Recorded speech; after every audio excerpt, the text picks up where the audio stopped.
We got Jason Verrett openly recruiting Melvin Ingram on Twitter. Oh yes, openly recruiting. They're old teammates. They both played together on the Chargers. You got Jason Verrett saying, "Come sign with us. Those dreads would look great in red and gold." Isn't that what he said? Yeah, something along those lines. Yep. Well, that's interesting because the Niners certainly don't have the cap space for him, but they can make it. They can create it. Right. At this point, I don't think they have the numbers, but they're going to have to.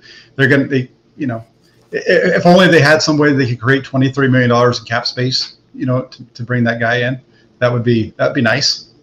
I don't think it's going to cost $23 million, obviously, but I think he's probably going to cost what, $7 to $10 million. I would think so. I would think so. Yeah. So hold on, I don't have the right thing up. I don't have the right banner up. There it is. Sorry about that. Okay. So yeah, it seems to me like these players aren't dumb. Jason Verrett's very smart. He understands what the Niners salary cap situation is. I think they understand that the Niners have $17 million in cap space, but Trey Lance hasn't signed. Trey Sermon hasn't signed. Ambry Thomas hasn't signed. Fred Warner essentially hasn't signed. There's not much left. Melvin Ingram is freaking expensive. He's one of the top free agents left, and he could command $10 million.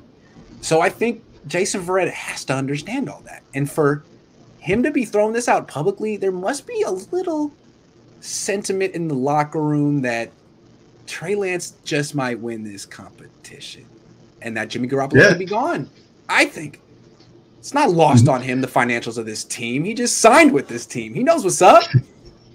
Yeah, that's a really good point, and you're right, because right now, if they after they sign their draft picks, they only have about $7 million left, and they want to keep about 3 or 4 of that to kind of have if they need to bring a guy in cheap off the street during the season like they did last year. So yeah, they're going to be coming up with money somewhere. There's some guys that you can restructure, but I don't know if you want to add years. We just got done talking about Eric Armstead. I don't know if you want to add years to his deal at this point, even though you could, to lower his cap number.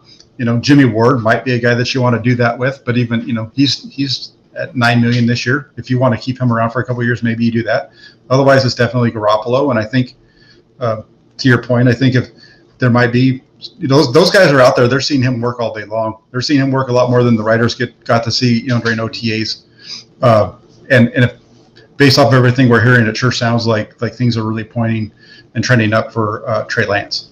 Doesn't it sound like a really good first impression from Trey Lance? Everyone sounds so impressed.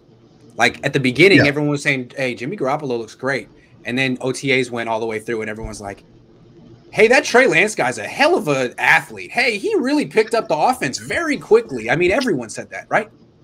Yeah, everybody did, and that's. I don't think it should. I don't understand why there's some people that are so surprised by that. Yeah, because Jimmy Garoppolo picked it up and was playing in games in 6 weeks. I'm pretty sure that the guy who's as smart as they talk about with Lance, that he could pick this offense up. When you go back and I've said this a few times, this offense isn't difficult from an execution standpoint. It's from a verbiage standpoint and a language standpoint, and that all plays right into what Trey Lance does best.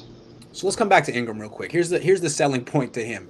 1, you played with Jason Verrett. 2, you already live in California. You don't have to move too far. 3, you've played across from a Bosa for a long time. Shouldn't be too hard.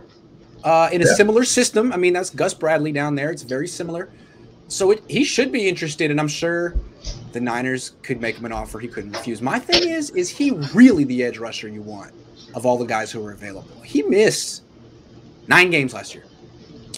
Mm-hmm. And I don't take that lightly, especially with this team.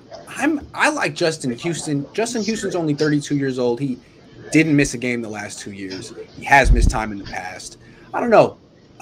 Who would you go with if it were all the same, money-wise? Well, the nice part about Ingram is, like you just said, he's in California, so it's just it's a 1 hour plane ride up here, and he's on the field, and he knows, and he has that Bosa history. That's another really good point that I hadn't really thought of, but that's a big deal too. Right. So, and like you said, he missed a lot of time last year. If he can make that up this year, he could have a comeback season. The 49ers have kind of done that, right, with a number of guys already that they have on the roster this year. That's what they're doing with Jaquiski Tartt. They're kind of doing that in a way with Jason Verrett.